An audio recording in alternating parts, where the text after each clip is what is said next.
Growth and development, वृद्धि और विकास के सिद्धांत पढ़ेंगे। सिद्धांत, ये जो आपका हिंदी है सिद्धांत, तो ये जो सिद्धांत है ये दो बातें होती है, प्रिंसिपल्स और एक है थियरीज। ये प्रिंसिपल और थियरीज दोनों का हिंदी क्या है? सिद्धांत।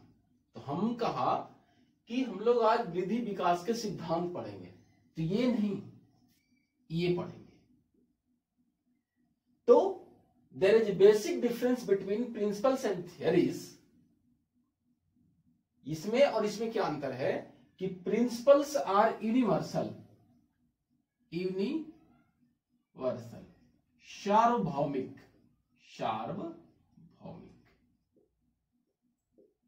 दूसरी ये जो है बेस्ड ऑन फंडामेंटल असम्पशन,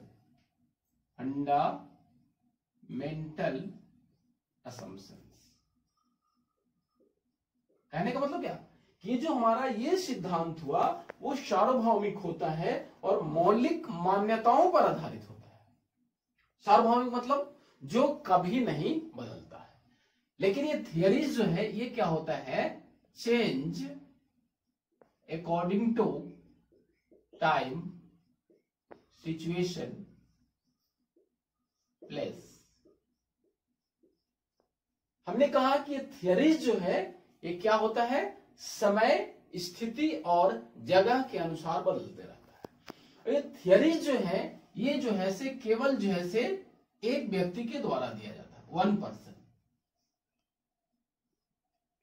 तो अंतर हो गया, ये सार्वभौमिक होता है, मौलिक मान्यताओं पर आधारित होता है, और ये परिवर्तन होता है, और ये जो हमारा थियरीज जो है से किसी एक के द्वारा दिया जाता है। तो हम लोग जो है से इसको पढ़ेंगे थियरीज। ग्रोथ एंड डेवलपमेंट का थियरीज जो हम लोग पढ़ेंगे वो जो है उसका नाम है, ये जो आपका हम लोग पढ़ेंगे साइको सेक्सुअल थियरी, मनोलैंगिक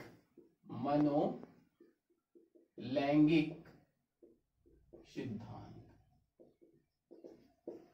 तो हम लोग जो है ये मनोलैंगिक सिद्धांत क्या है? ग्रोथ एंड डेवलपमेंट क्या है? Theory of growth and development, वृद्धि और विकास के एक सिद्धांत क्या है? मनोलैंगिक। और ये जो मनोलैंगिक सिद्धांत है साइकोसेक्सुअल, मनोलैंगिक सिद्धांत, वो दिया किसके द्वारा दिया गया? सिगमंड फ्राइड के द्वारा। अब यहां पे सवाल आता है कि सिगमंड फ्राइड ने वृद्धि विकास में कौन सा सिद्धांत दिया? मनोलैंगिक सिद्धांत दिया। और ये मनोलैंगिक सिद्धांत किसने दिया? सिगमंड फ्राइड ने दिया। अब हम लोग जो है देखेंगे कि आखिर जो है इस सिगमंड फ्राइड ने, तो यहां पे अब देख रहे हैं कि सिगमंड फ्राइड का जो लाइफ स्पेन है ये 1856 में जो है इनका जो है बर्थ है, जन्म हुआ, और इसके बाद जो है 1939 में इनका मृत्यु हुआ। ऐसे ये सवाल पूछता नहीं है लेकिन आपको जानना चाहिए। तो अब हम लोग देखेंगे कि ये सिगमंड फ्राइड का वृद्धि विकास का सिद्धांत मनोलैंगिक है क्या। सिगमंड फ्राइड का जो सिद्धांत है वो उसका आधार क्या है, उसकी विशेषता क्या है, और इसमें जो है कितने स्टेज बतलाए गए हैं। तो सबसे पहले हम बात करेंगे कि सिगमंड फ्राइड जो है ये जो मनोलैंगिक सिद्धांत दिए उसके जो है विशेषता क्या है, कैरेक्टरिस्टिक्स ऑफ दिस थियरी। विशेषता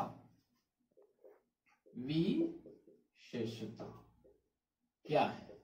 तो सबसे पहली बात कि सिगमंड फ्राइड के जो मनोलैंगिक सिद्धांत दिया गया है, इस सिद्धांत में कहा गया कि सिगमंड फ्राइड ने कहा कि ये जो सिद्धांत आधारित है वो जो है किस पे आधारित है? सेक्सुअल एनर्जी पे आधारित है। सेक्सुअल एनर्जी, लैंगिक ऊर्जा, लैंगिक ऊर्जा। तो अब यहाँ पे वृद्धि विकास का सिद्धांत हम लोग देखेंगे कि उस स्टेज में जो है से बच्चा जब जन्म लेता है तो वो कैसे कैसे आगे देखेंगे हम लोग। तो सबसे पहले हमने क्या कहा कि इस सिद्धांत की विशेषता क्या है कि किस पे आधारित है, सेक्सुअल एनर्जी पे आधारित है। और ये जो है सिगमंड फ्रायड ने इसको जो है से नाम दिया है लिबिडो। ये जो है से याद रखना है, इंपॉर्टेंट है, लिबिडो फोर्स। क्या कहा मैंने कि सिगमंड फ्रायड के मनोलैंगिक सिद्धांत में जो सबसे ज्यादा प्रमुखता दिया गया है, इंपॉर्टेंस किसको दिया गया है, सेक्सुअल एनर्जी को दिया गया है। अब हमने कहा कि सेक्सुअल एनर्जी को सिगमंड फ्रायड ने क्या नाम दिया, लिबिडो फोर्स। Libido force. अब सवाल उठता है कि व्हाट इज लिबिडो फोर्स, कि लिबिडो फोर्स है क्या। तो लिबिडो फोर्स वैसी मानसिक शक्ति जिसमें जो है से उस व्यक्ति का, उस बालक का जो सेटिस्फैक्शन है वो जो है से लैंगिक क्रियाओं के द्वारा होता है, सेक्सुअल एक्टिविटीज के द्वारा। ही या she may be satisfied with the sexual activities. हमने कहा कि लिबिडो फोर्स वैसी मानसिक गतिविधि है या क्रिया है जो लैंगिक क्रियाओं के द्वारा वो संतोषप्रद होता है, सेटिस्फाइड होता है। और अब आगे दूसरी विशेषता, ये सिगमंड फ्रायड ने मनोलैंगिक सिद्धांत में जो बात किया गया वो जो है से इन्होंने कहा गिव 5 स्टेजेज। कितना, 5 स्टेजेज, 5 स्टेजेज।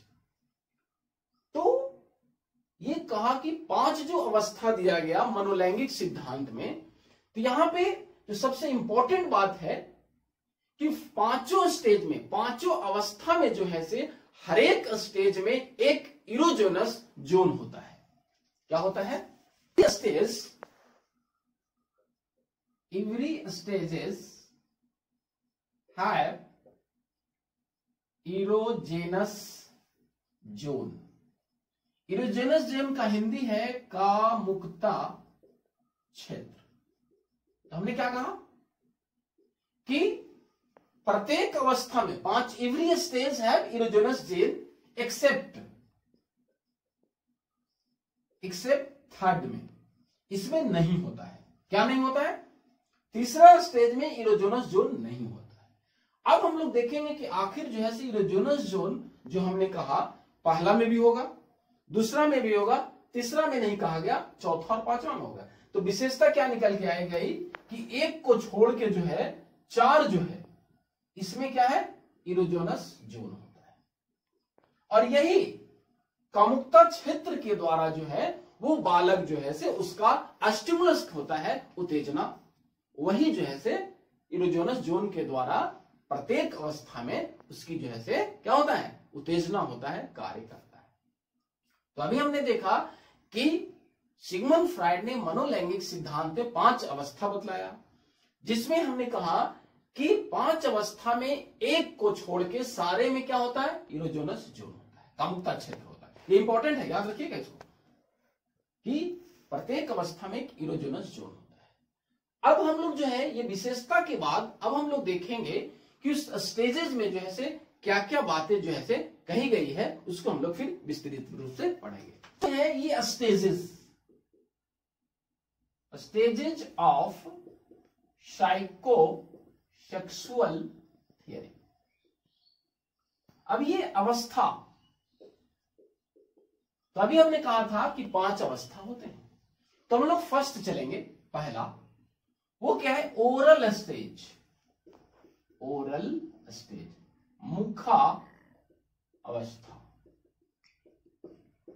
ठीक है, मुख मीन्स आप समझ रहे हैं माउथ होता है। तो ये जो ओरल स्टेज है, तो ये जो है ऐसे देखिए, ये 0 से कहीं 1 रहेगा, तो ये 0 नहीं लिखने का सही होता है। ये जो है ऐसे लिखिए आप लोग, हम लोग लिखते हैं बर्थ टू 1 ईयर, जन्म से 1 वर्ष। अब जो ऐसे हम लोग को देखना है, तो क्या कहा कि सिगमंड फ्रायड ने मनोलैंगिक अवस्था में पहला जो क्या मतलब है, मुखावस्था, जिसकी आयु कितना हुआ, जन्म से लेके 1 साल तक हुआ। अब देखिए अभी हमने क्या कहा था कि एवरी स्टेज एक्सेप्ट, हर एक अवस्था जो है जिसमें क्या होता है, इरोजेनस जोन होता है, इरोजेनस जोन, कामुकता क्षेत्र। तो अब यहां पे इस स्टेज में कामुकता क्षेत्र कौन हुआ, हमारा मौत हुआ, ध्यान देना है, मुख।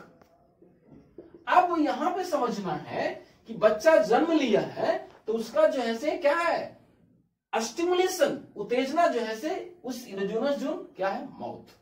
अब यहां पे हमने कहा कि इस अवस्था में जो उसका जो कामुकता क्षेत्र है वो मुख है, तो वो इस अवस्था में वो जो शैशवावस्था में जो बालक है उस सारी क्रियाओं में जो सेटिस्फैक्शन प्रदान करता है, संतोषप्रद जो होता है, वो किसके द्वारा, with the help of mouth. अब with the help of mouth के द्वारा, जैसे सकिंग, उसके बाद स्वेलिंग, निगलना, उसके बाद क्या है, कटिंग।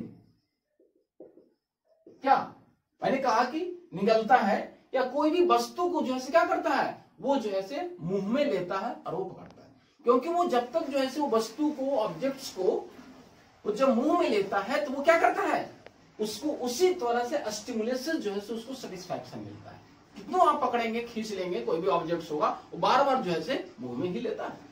तब यहां पे सोचना क्या है, वो बालक का जो ओरल स्टिमुलेशन, ओरल स्टिमुलेशन कि जो हमारा मुख का जो उत्तेजना है, अब इस मुख का उत्तेजना होने से दो बातें होती है, कम होने पर क्या होता है और ज्यादा होने पर क्या होता है। यहां पे दो बातें हैं यहां तो जो है कम होने पर इसमें जो है क्या होता है, ओरल पैसिव का गुण होता है।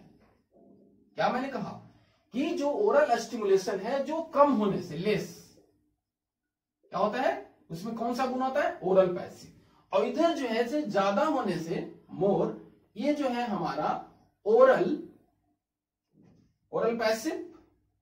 और इधर जो है हमारा, पहले इसको समझ लेते हैं कि कम होने से, ओरल स्टिमुलेशन कम होने से ओरल पैसिव का गुण आ जाता है। अब ये जो है हमारा ओरल पैसिव, कहने का तात्पर्य क्या है कि वह जो छोटा बालक है वह यहां पे क्या करता है, वो आशावादी, जिसको कहते हैं हम अपने आप पे विश्वास करते हैं, तब कहेंगे कि अभी तो वो छोटा बालक है। लेकिन ये मुख्य रूप से सिगमंड फ्रायड ने वृद्धि विकास का सिद्धांत दिया, लेकिन ये सारे गुण आगे चल के हमारे व्यक्तित्व में, उस बालक के व्यक्तित्व में शामिल होता है। तो इस गुण के अनुसार कहा गया कि अगर ये कम होगा ओरल स्टिमुलेशन तो उस बालक में क्या आएगा, आशावादी का गुण आएगा, आशावादी का गुण आएगा। और विश्वास कहने का मतलब क्या कि वो बालक जो है अपने पे विश्वास करेगा और दूसरे पे भी विश्वास करना सीखता है। ये जो है ओरल पैसिव का गुण बतलाता है। समझ में आई बात। तो हमने कहा कि ओरल स्टिमुलस जैसे कम होने से उस बालक में आशावादी, अपने पर विश्वास, जैसे उदाहरण कि वो आगे चल के कोई भी काम अगर दिया जाता है, कोई प्रोजेक्ट दिया जाता है तो वो कहता है कि मैं इसको कर सकता हूं। और वही अगर ये नहीं हो पाता है तो वो उसमें जैसे इधर क्या हो जाएगा, हम लोग अभी देखेंगे, वो निराशावादी हो जाता है, वो अपने आप पे विश्वास नहीं कर पाता है, तो वो जो है से ओरल जो है से अग्रेसिव कहलाता है। क्या कहलाता है, ओरल अग्रेसिव। ये ध्यान देना है कि जब ज्यादा होगा तो क्या कहलाएगा, ओरल अग्रेसिव। तब ये ओरल अग्रेसिव में क्या होगा, ये हो गया मुखवर्ती निष्क्रिय, हिंदी हो गया इसका मुखवर्ती निष्क्रिय। और ये क्या हो गया, मुखवर्ती आक्रामकता, मुखवर्ती आक्रामकता। अब समझिए, तो यहां पे ओरल पैसिव का गुण होगा तो उस बालक में आशावादी और विश्वासवादी। तो ये क्या हो जाएगा, ये बालक निराशावादी हो जाता है, निराशावादी, अविश्वासी, अविश्वासी। तो यहां पे कहने का तात्पर्य क्या है कि सिगमंड फ्रायड ने कहा कि जब वो शैशवावस्था के जो बालक हैं तो वो जो ओरल स्टिमुलेशन है, यहां पे दो बातें वहां पे आती है, उसमें कैरेक्टरिस्टिक्स आ जाती है। जब ये गुण आएगा तो बालक अपने आप पे आशावादी होता है, अपने आप पे विश्वास करता है कि हमारे पास क्षमता है, योग्यता है, मैं इसको कर सकता हूं। लेकिन यही बहुत सारे लोग अभी देख रहे हैं कि निराशा से ग्रस्त हो जाते हैं, कह रहे मेरे से ये काम नहीं होगा, सर ने काम दिया, पता नहीं हमसे होगा या नहीं होगा। और सबसे बड़ी बात तो यहाँ पे ये हो जाता है कि यहाँ पे ना अपने पर विश्वास करता है ना दूसरे पर विश्वास करता है। उससे कोई प्रोजेक्ट हुआ तो हमसे नहीं होगा, अरे तुमसे क्या होगा। तो ये सारे गुण जो है ये जो है से आगे चल के आपके पर्सनालिटी में, व्यक्तित्व में जो है से ये देखने को मिलता है। अब हम लोग दूसरा स्टेज देखते हैं, जो है दूसरा देखेंगे हम लोग। ओरल देख लिए, अब जो है से हम लोग दूसरा है एनल स्टेज। एनल स्टेज, इसका हिंदी है गुदावस्था। इसका जो एज है वो कितना था, जन्म से लेके 1 साल तक। इसको जो है से हम लोग जो है से 1 से 3 तक रखते हैं वर्ष तक, ठीक है। अब समझिए कि अभी हमने कहा था कि प्रत्येक अवस्था में इरोजेनस जोन होता है, इरोजेनस जोन, तो यहां भी होगा इरोजेनस जोन। कामुकता क्षेत्र यहां भी होगा, कामुकता क्षेत्र। अब जो है यहां पे देखिए कामुकता क्षेत्र कौन होगा, आप जान सकते हैं, ऐसा कुछ नहीं है कि बड़ी चीज है। यहां पे एनल है, एनस जिसको कहते हैं हम लोग एनस। यहां पे क्या है, यहां पे जो बालक है वो, अब यहां पे देखिए कि कैसे सेटिस्फैक्शन उसको मिलता है। वो जो छोटा बालक है इस आयु में, वो छोटा बालक जो है वो जो है मल मूत्र त्यागने में बड़ा इंटरेस्ट लेता है। वो रोकने में या करने में जो है से वो बहुत इंटरेस्ट लेता है। हमने क्या कहा यहाँ पे, मल मूत्र त्यागने, तो यहां पे क्या लगता है, में रुचि, मतलब इसी से वो संतोष प्रद। तो अब यहां पे कामुकता क्षेत्र जो है से एनस है। तब कहा जाए कि माता पिता जो उसको देखभाल करना है तो वहां पे इसको ध्यान देना है, वहां पे उसको डांटना नहीं है, वहां पे जैसे उसको गुस्सा नहीं करना है। तो अब यहां पे भी बात जो है से 2 तरह की बात आती है। एक है एनल अग्रेसिव, और यहां मैंने पहले भी कहा था इधर कम है, और इधर है एनल रिटेंटिव। इसका हो जाएगा गुदा आक्रामकता, लिख देते हैं गुदा आक्रामकता, और इधर हो जाएगा क्या, गुदा धारणात्मकता। अब समझिए, तो उस बालक में इरोजेनस जोन जो है हमारा एनस स्टिमुलेशन, यहां पे जो बात है एनस स्टिमुलेशन, यहां पे एनस स्टिमुलेशन गुदा के द्वारा जो है से उसमें उत्तेजना जागृत होती है। तब एनस अग्रेसिव में क्या आता है, ये बालक में जो है से जब ये गुण आता है तो वो बालक क्या हो जाता है, ये इसमें जो है से वो विनाशकारी में दिमाग लगाता है, विनाशकारी कार्यों में अपना जो है से डिस्ट्रक्टिव वर्क, ठीक है। बहुत सारे लोग ऐसा भी हैं कि जो अपना मस्तिष्क जो है का प्रयोग जो है, अपना ज्ञान का प्रयोग जो है से बहुत ही जो है से विनाशकारी कार्यों में लगाते हैं। ये आगे चल के वो बालक में गुण दिखाई देता है, ठीक है। वो जैसे आक्रामक हो जाते हैं, गुस्सैल प्रवृत्ति के बालक हो जाते हैं, बात बात पे गुस्सा करने लगते हैं, और ये इनका दिमाग जो है सकारात्मक कार्यों में नहीं लगता है। लेकिन ये जो है एनल रिटेंटिव में जस्ट इसका अपोजिट, ये जो है सकारात्मक कार्यों में,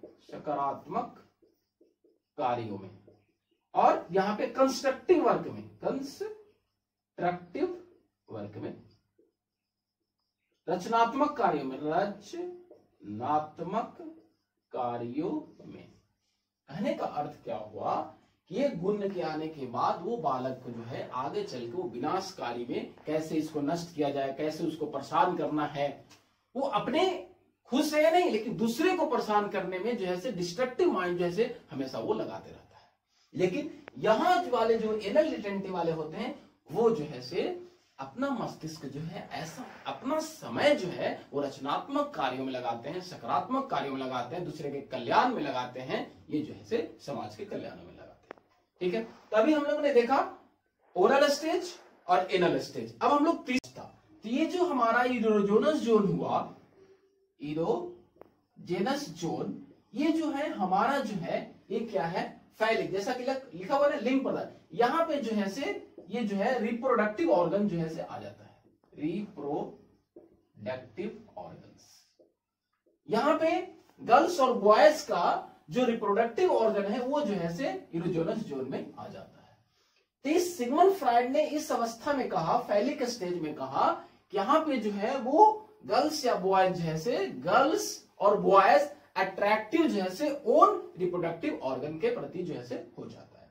यहाँ पे बालक या बालिका जो है हमने कहा कि अपने जो है से जनेंद्रियों के जो है वो अंगों पर जो है उनका ध्यान ज्यादा रहता है।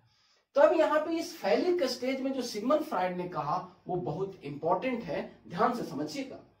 तो अभी हमने क्या कहा कि इस स्टेज में कामुकता क्षेत्र जो है क्या कहा, बालक और बालिका के जो है से जनन अंग जो है से होते हैं, ठीक है। अब यहाँ पे आगे है ये बात, यहाँ पे एक बात है जो सिगमंड फ्राइड ने कहा, यहाँ पे दो बातें हैं, ओडिपस कॉम्प्लेक्स, ये ध्यान देना है, और एक है इलेक्ट्रा कॉम्प्लेक्स, ये बहुत पूछता है एग्जाम में, इलेक्ट्रा कॉम्प्लेक्स, ये ध्यान देना है, ये दो बहुत इंपॉर्टेंट है, ये ओडिपस कॉम्प्लेक्स और ये इलेक्ट्रा कॉम्प्लेक्स। यहां पे सिगमंड फ्राइड ने कहा कि यहां पे जो है वो जो है बालक जो है वो क्या करता है कि डिफरेंट जो है से अपोजिट सेक्स के प्रति वो आकर्षित होता है। तो यहाँ पे ओडिपस जो है आपका, ये जो नाम है ओडिपस, तो सिगमंड फ्राइड के अनुसार जो है से एक स्टोरी है, ध्यान से समझिएगा। सिगमंड फ्राइड ने कहा कि ओडिपस नाम का एक राजा था, मैंने कहा कि उनके कहानी के अनुसार ओडिपस नाम का जो है से एक राजा था, वो जो है से अपनी माता से जो है क्या कहा मैंने, ये ओडिपस कॉम्प्लेक्स और इलेक्ट्रा कॉम्प्लेक्स। तो हम कह रहे थे कि ओडिपस कॉम्प्लेक्स में जो अभी हमने कहा कि ओडिपस नाम का जो राजा था वो अपनी माता से जो है से बहुत प्यार करता था। क्या कहा मैंने कि ओडिपस नाम का जो राजा था वो माता से बहुत प्यार करता था और वह जो है से माता से ही शादी करना चाहता था, और लास्ट में जो है से वो जो है से अपने पिता का हत्या करके वो माता से शादी किया था, ओडिपस नाम का राजा। तो यहां पे कहा सिगमंड फ्राइड ने कि ओडिपस कॉम्प्लेक्स में जो है यहाँ पे मदर जो है अट्रैक्शन जो है से सन से होता है, सन से, माता का पुत्र से, समझ में आ गई। तो ओडिपस कॉम्प्लेक्स में जो आपसे पूछेगा कि पितृ ग्रंथि इसका हिंदी होता है कि वहां पे माता का संबंध जो है से पुत्र से वो ज्यादा होता है, ठीक है। अब ये देखना इलेक्ट्रा कॉम्प्लेक्स में क्या कहा, इलेक्ट्रा कॉम्प्लेक्स में सिगमंड फ्राइड ने कहा जस्ट इसका अपोजिट है कि यहां पे जो है से क्या होता है, फादर और डॉटर का संबंध जो है से ये होता है, ठीक है। अभी हमने कहा था ना कि सिगमंड फ्राइड की जो सिद्धांत है वो मनोलैंगिक सिद्धांत पर आधारित है। तो यहाँ पे दो प्रकार का बताया गया, ओडिपस कॉम्प्लेक्स, इलेक्ट्रा कॉम्प्लेक्स। ध्यान में समझिएगा, ओडिपस कॉम्प्लेक्स में क्या कहा मैंने कि माता का जो अट्रैक्शन है, आकर्षण जो है से पुत्र से होता है। इलेक्ट्रा कॉम्प्लेक्स में मैंने कहा यहाँ पे अट्रैक्शन पिता का पुत्री से होता है, ये सिगमंड फ्राइड ने कहा। तो अभी हमने आपको सिगमंड फ्राइड पढ़ा, पहला पढ़ लिया, दूसरा पढ़ लिया, तीसरा पढ़ लिया, अब चौथा पढ़ते हैं। जैसे देखेंगे चौथा है लैटेंसी, लैटेंसी स्टेज, इसका हिंदी है अव्यक्तावस्था। इसका आयु है जैसे वहां पे हमने देखा 0 से 1, 1 से 3, 3 से 6, यहां पे 6 से 12 वर्ष तक। अब यहां पे देखिए लेटेंसी का मतलब होता ही है यहां पे जो है से है डोरमेंट, मतलब जो है से सुप्त। यहां पे देखिए अव्यक्तावस्था मतलब यहां पे जो इरोजेनस जोन होगा यहां नहीं होगा। और मैंने पहले भी कहा था कि सिगमंड फ्राइड ने जो 5 स्टेज दिए उस पांचों में मैंने कहा था एक में इरोजेनस जोन नहीं होता है। तो यहां पे जो है से इरोजेनस जोन जो है, इरोजेनस जोन कामुकता क्षेत्र जो है से एब्सेंट होता है, एब्सेंट होता है। कहने का मतलब क्या कि यहां पे कोई भी किसी भी प्रकार का कामुकता क्षेत्र नहीं होता है। कहने का तात्पर्य क्या है कि यहाँ पे जो बालक और बालिका होते हैं यहाँ पे वो जो इरोजेनस जोन होता है वो कहा जाता है सुषुप्तावस्था में चला जाता है। कहने का तात्पर्य कि यहाँ पे जो एनर्जी है बालक और बालिका का दूसरे रूप में ट्रांसफर हो जाता है। Transfer of energy, transfer of energy. ये जो ऊर्जा का जो हस्तांतरण है ये क्या हो जाता है, दूसरे रूप में हो जाता है, जैसे खेल में, पेंटिंग में, स्पोर्ट में, ये आदि जो है गतिविधियों में इनका जो है, या रीडिंग में, पढ़ने में, लिखने में।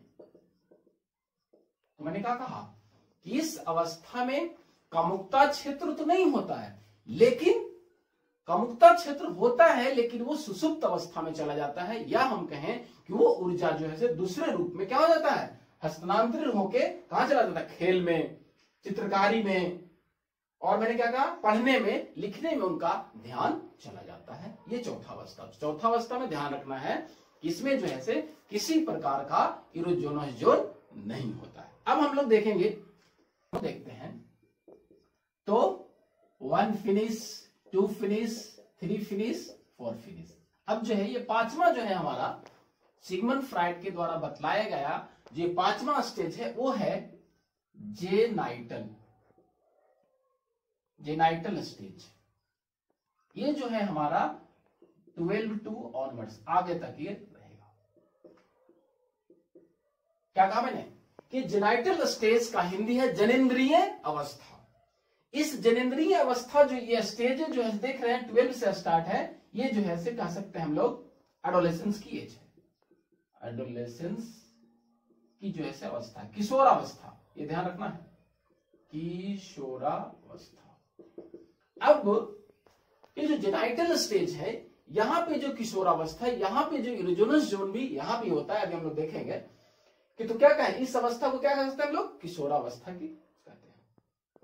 तो इस किशोरावस्था में जो है स्टार्टिंग में, शुरू में, स्टार्टिंग में ये जो है होमोसेक्सुअलिटी होता है, होमोसेक्सुअलिटी। कहने का मतलब क्या कि समलिंगीय, मतलब बालक बालक के साथ, बालिका बालिका के साथ। मैंने कहा कि बॉय जो है बॉय के साथ और गर्ल जो है गर्ल के साथ, ये शुरू स्टेज में यहाँ पे जो है आपस में बात करना, रहना ये पसंद करते हैं। किसमें, ये किशोरावस्था के शुरू में समलैंगिक होते हैं, जो एक ही लिंग के प्रति जो है अपना जो है आकर्षण होता है, रहते हैं। लेकिन बाद में चल के ये जो है आपका जो है हेटेरोसेक्सुअलिटी हो जाता है, हेटेरोसेक्सुअलिटी। हेटेरोसेक्सुअलिटी मतलब क्या, अट्रैक्ट अपोजिट सेक्स ऑर्गन्स। इस स्टेज में जब वो विषम लिंगीय, इसका हिंदी क्या हुआ, हेटेरोसेक्सुअलिटी का क्या हुआ, विषम लिंगीय। विषम लिंगीय में जो है वो किशोरावस्था के बालक या बालिका विपरीत लिंग के प्रति आकर्षित होते हैं। तब यहाँ पे एक जो किशोरावस्था का जो स्टेज है, इसको जो है ये भी कहा जाता है आंधी तूफान की अवस्था भी कहा जाता है। ध्यान देना है, क्या कहा मैंने, किस अवस्था को हम लोग आंधी तूफान की अवस्था भी कहते हैं। तो कहा किसने, ये भी ध्यान रखना, स्टेनली हॉल ने कहा है, स्टेनली हॉल ने कहा है। ये जो है क्या कहा है कि किशोरावस्था की अवस्था जो आंधी तूफान, ये होता क्यों है भाई, इससे मेन जो है आपका सांवेगिक स्थिरता, स्थिरता के कारण होता है। तो यहाँ पे किशोर बालक जो है सांवेगिक रूप से अस्थिर होते हैं, वो अपने आप को पहचान ही नहीं पाते। तो यहाँ पे पहले भी हमने कहा था, यहाँ पे सवाल आता है हु एम आई, कि मैं कौन हूं। तो ये सवाल उठता क्यों उसके मन में, क्योंकि वो ये ऐसा स्टेज है कि ना वो बच्चा ही है ना वो बड़ा ही है। तो यहाँ पे अपने आप में वो कंफ्यूज होता है, दिग्भ्रमित होता है। तो यहाँ पे, और ये होता क्यों है, ये कारण जो है इसका आपको जो है से फिजियोलॉजिकल चेंजेस, फिजियोलॉजिकल चेंजेस, या हम लोग कह सकते हैं ग्लैंडुलर चेंजेस।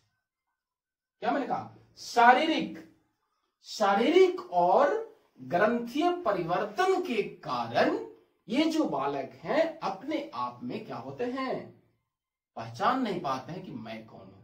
तो यहाँ पे माता पिता और शिक्षक का कर्तव्य है कि वो सारा जो है ये जो शारीरिक परिवर्तन आता है वो जो है वैज्ञानिक तरीके से उनको बताना है और उनके जितने सारे सवाल हैं उसको जो है से क्या करना है, उनके सवाल को वैज्ञानिक विधि से जवाब देकर उसे संतुष्ट करना है।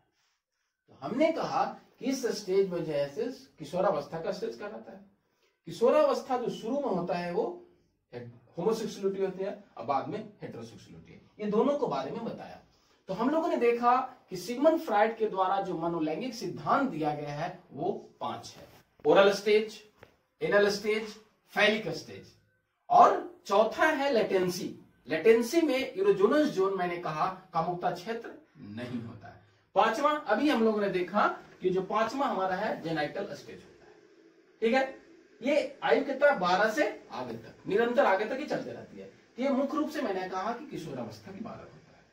अब ये 2 बातें यहाँ पे और इंपॉर्टेंट है, वो जो है आप देख, वो जो है 2 बातें यहाँ पे आती है। डे ड्रीमिंग, ध्यान देना है, डे ड्रीमिंग, ये सवाल आपसे पूछेगा। और दूसरा शब्द है हीरो वर्शिप, हीरो वर्शिप पूछेगा। और दूसरा है, तीसरा पियर्स कोलैबोरेशन, ये तीनों सवाल पूछेगा आपसे कि डे ड्रीमिंग, इसका हिंदी होता है दीवा स्वप्न। क्या कहा मैंने, दीवा स्वप्न। ठीक है, ये हमारा होता है वीर पूजा, वीर पूजा, और ये होता है सहपाठी। अब यहां पे क्या है, किशोर अवस्था के जो बालक या बालिका होते हैं वो जैसे डे ड्रीमिंग ज्यादा होता है, स्वप्न देखते ज्यादा है वो। दूसरी हीरो वर्शिप, कहने का मतलब यहाँ जो अवस्था के जो बालक होते हैं वो देश के प्रति कुछ करने के लिए जैसे जुनून गुजर जाते हैं, देश के लिए बन जाते हैं।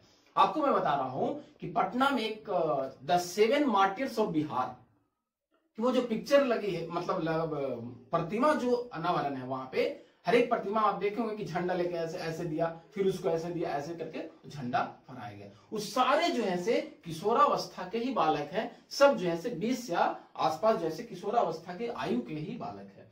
तो वहां पे हीरो वर्शिप की गुण जो है वो ज्यादा होता है। तीसरा पियर्स कोलैबोरेशन, ये इस अवस्था में बालक और बालिका जो है माता पिता का बात नहीं मान के जो है से अपने सहपाठियों का ज्यादा बात मानते हैं। तो अब हम लोगों ने देखा सिगमंड फ्राइड के द्वारा बतलाए गए मनोलैंगिक सिद्धांत के बारे में पढ़ा। धन्यवाद।